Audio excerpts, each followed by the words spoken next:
Cricket को Olympics में शामिल करने की सिफारिश की है।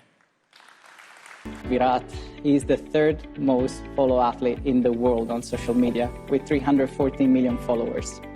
That's more than LeBron James, Tom Brady and Tiger Woods. Cricket Olympics का हिस्सा होगा। वहां गेम को ऐड किया गया और ये बोला जा रहा है कि आईसीसी की वजह से हम गेम को ऐड नहीं कर रहे, हम विराट कोहली की पॉपुलैरिटी की वजह से इस गेम को ऐड कर रहे हैं, क्योंकि मेसी के बाद, रोनाल्डो के बाद यही एक स्पोर्ट्स पर्सन है जिसकी इतनी ग्रैंड फैन फॉलोइंग है, तो इसको हम डालेंगे गेम के अंदर।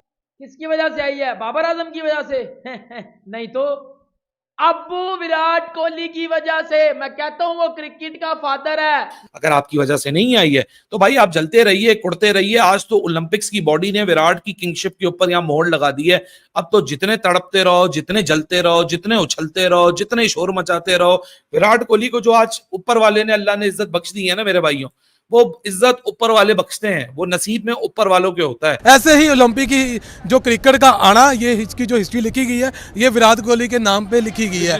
अब ये विराट कोहली से टाइटल कोई नहीं छीन सकता। पाकिस्तान बनाम इंडिया मैच होगा, यानी हमें एक बार फिर हारने का मौका मिलेगा भाई, अब तो यही लग रहा है। मगर हुआ ये कि वहां पे जो क्राउड बैठा हुआ था, यानी जो भारतीय क्राउड बैठा हुआ था, उन्होंने जो नारे लगाए, जय श्री राम के नारे, पूरे वक्त जय श्री राम के नारे लगते रहे। कहा जाता है कि उससे पाकिस्तान की टीम जो है वो थोड़ा घबरा गई। As an IOC member, a proud Indian. Hello friends, जय हिंद। हिंदुस्तान स्पेशल में आपका स्वागत है दोस्तों। क्रिकेट को लॉस एंजलिस में होने वाले ओलंपिक खेलों में आधिकारिक रूप से सोमवार को शामिल कर लिया गया।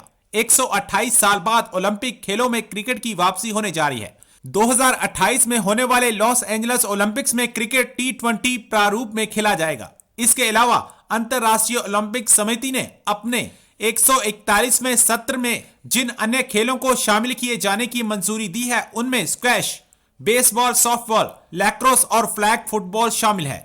IOC ने अपने ट्विटर पर कहा, baseball, softball, cricket T20, flag football, lacrosse और स्क्वैश लॉस एंजलिस 2028 के खेल कार्यक्रम का हिस्सा होंगे।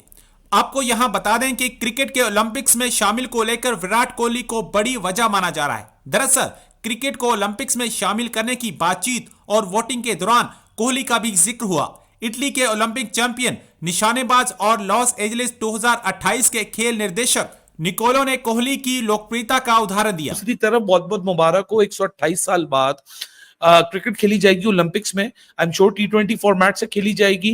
जो कैंपरीनी, जो इंटरनेशनल ओलंपिक कमेटी के जो करता धरता, वो सॉरी, जो LA गेम्स के जो डायरेक्टर हैं कैंपरीनी, उन्होंने भी कमेंट किया IOC की अप्रूवल के ऊपर, और उन्होंने क्या बोला कि विराट कोहली की वजह से ये पॉसिबल हुआ है कि ओलंपिक्स हमने क्रिकेट में लेकर आए हैं। बहुत बड़ी स्टेटमेंट है, एक बहुत आइकॉनिक मोमेंट है इटसेल्फ विराट के लिए कि विराट को जिस पोडियम पे रखा गया। और आज क्रिकेट की इंट्रोडक्शन, ओलंपिक्स की हम बात कर रहे हैं, हम ना कॉमनवेल्थ गेम्स की बात कर रहे हैं, ना हम एशियन गेम्स की बात कर रहे हैं, हम ओलंपिक की बात कर रहे हैं। 128 साल बाद 19th सेंचुरी यानी 1900s के अंदर ओलंपिक में क्रिकेट आया था, और आज LA 2028 के अंदर अप्रूवल आ चुका है क्रिकेट का। और जब अप्रूवल आया तो LA गेम्स के जो डायरेक्टर हैं, जो लॉस एंजलिस 2028 के जो डायरेक्टर हैं कैंपरीनी, उन्होंने बोला कि Virat Kohli is one of the integral reason जिसकी वजह से हमने क्रिकेट को अप्रूव करवाया है और अप्रूव किया है। ओलंपिक्स वाले कह रहे हैं कि विराट कोहली की वजह से हम ओलंपिक्स को लेकर आए हैं, तो मैं आपके वालिद साहब का नाम लगाऊंगा इधर आके, या आपका नाम लगाऊंगा? आपका नाम असली भी नाम है ये, या कोई नकली नाम ढूंढ के लिए आए हैं? किसका नाम लगाना है? आपके वालिद साहब का नाम लगाऊं? मुझे जरा बता दीजिए। आपके वालिद साहब की वजह से, जिन्होंने गलती करके आपको इस दुनिया में छोड़ दिया कि मेरा बेटा जाएगा, ट्रोलिंग करेगा और दुनिया में बड़ा नाम रोशन करेगा, ट्रोलिंग कर करके, और बेइज्जत होगा हजारों लोगों के सामने, उसका नाम लगाते हैं हम। तो भाई आप अपने वालिद साहब का नाम बता दीजिए, अपना नाम बता दीजिए। आपका नाम बता देते कि ओलंपिक्स में क्रिकेट आपकी वजह से आई है। अगर आपकी वजह से नहीं आई है तो भाई आप जलते रहिए, कुड़ते रहिए। आज तो ओलंपिक्स की बॉडी ने विराट की किंगशिप के ऊपर यहाँ मोहर लगा दी है। अब तो जितने तड़पते रहो, जितने जलते रहो, जितने उछलते रहो, जितने शोर मचाते रहो, विराट कोहली को जो आज ऊपर वाले ने, अल्लाह ने इज्जत बख्श दी है ना मेरे भाइयों, वो इज्जत ऊपर वाले बख्शते हैं, वो नसीब में ऊपर वालों के होता है, वो ना किसी पाकिस्तानी के हाथ में होता है, ना किसी इंडियन के हाथ में होता है, ना किसी और के हाथ में होता है। ये सिर्फ एक बंदे की वाहिद सक्सेस है और वो सिर्फ उसकी मेहनत से। तो बेटा सीखो, जलो नहीं, कोई मसले की बात नहीं है। मुझे पता है बहुत बुरा लगता है तुम लोगों को, क्योंकि मेहनत वेहनत तो करनी ही नहीं है, किसी का सफर तो देखना नहीं है, बस ट्रोलिंग करनी है। तो बेटा जलते रहो, कुड़ते रहो, मरते रहो, तड़पते रहो। जिसको ऊपर वाले ने इज्जत देनी है, अल्लाह उसको इज्जत दिए जा रहा है और वो इज्जत लिए जा रहा है। आज इस मुकाम के ऊपर के ओलंपिक्स जहां पूरी दुनिया कंपीट करती है आके, वहां एक गेम को ऐड किया गया और ये बोला जा रहा है कि आईसीसी पाईसीसी की वजह से हम गेम को ऐड नहीं कर रहे, हम विराट कोहली की पॉपुलैरिटी की वजह से इस गेम को ऐड कर रहे हैं। क्योंकि मेसी के बाद, रोनाल्डो के बाद यही एक स्पोर्ट्स पर्सन है जिसकी इतनी ग्रैंड फैन फॉलोइंग है, तो इसको हम डालेंगे गेम के अंदर। तो मेरे भाई कोई मसले की बात नहीं है, तड़पते रहिए, जीतते रहिए, कोई मसले की बात नहीं है, आप टेंशन ना लीजिए। आपको अल्लाह और सुकून दे और आपको भी जिंदगी में कुछ करने का कुछ मौका। का कहना है कि जी ये पहले से ही तैयारी करके नहीं गए थे, और बहुत से लोग बहुत कुछ कह रहे हैं। और कुछ लोगों का ये भी कहना है कि उधर ग्राउंड में जब 1 लाख से ज्यादा लोगों को बैठे हुए देखा इतने बड़े ग्राउंड में, तो वो देखकर भी हमारी टीम जो है उसके तोते, कबूतर और चिड़िया सब कुछ उड़ गए। मगर ऐसी बात नहीं है, इससे पहले भी ये लोग बड़े बड़े ग्राउंड्स में खेलते रहे हैं। ये और बात है कि इस बार जो भारत में वर्ल्ड कप हो रहा है वो बताया जा रहा है कि जी दुनिया का सबसे बड़ा स्टेडियम है। तो खैर वो तो खैर एक अलग बात है, लेकिन बहरहाल उसके बाद ये कहा गया कि जी हमारे खिलाड़ी जो है वो तो बहुत तैयारी करके गए थे। बिल्कुल उन्होंने तो जी एक से एक, जिसे कहते हैं ना, ईंट से ईंट बजा देनी थी मैच के दौरान। मगर हुआ ये कि वहां पे जो क्राउड बैठा हुआ था, यानी जो भारतीय क्राउड बैठा हुआ था, उन्होंने जो नारे लगाए, जय श्री राम के नारे, पूरे वक्त जय श्री राम के नारे लगते रहे। कहा जाता है कि उससे पाकिस्तान की टीम जो है वो थोड़ा घबरा गई। हालांकि हमने कहा भी था कि आपने घबराना नहीं है, और मुझे समझ नहीं आ रही कि अगर जय श्री राम के नारे लग रहे थे तो उसमें घबराने वाली कौन सी बात है।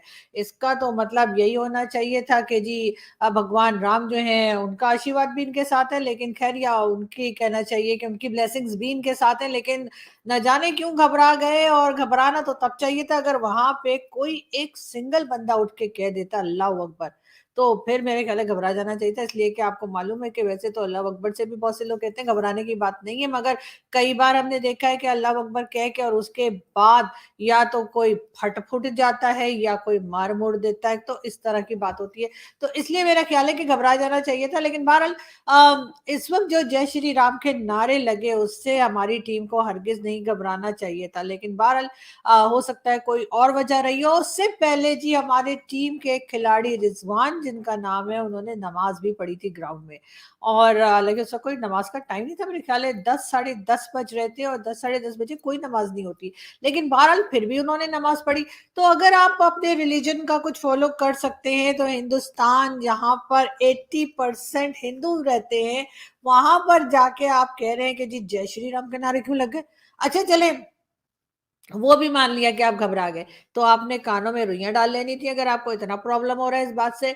लेकिन खैर खेला आपने बहरहाल बहुत खराब। और बहुत से लोगों का ये भी कहना है कि जो पाकिस्तान की टीम भारत गई थी खेलने के लिए, और खास तौर पे जब इंडिया के साथ खेलने के लिए गए, तो प्लान ए बी तो बनाया था, लेकिन प्लान सी भी बनाया था उन्होंने। और वो प्लान सी क्या था वो आप लोग खुद ही समझ जाइए। और उनका कहना ये है कि वो पूरी कौम को, यानी पूरे पाकिस्तान को सी बनाकर निकल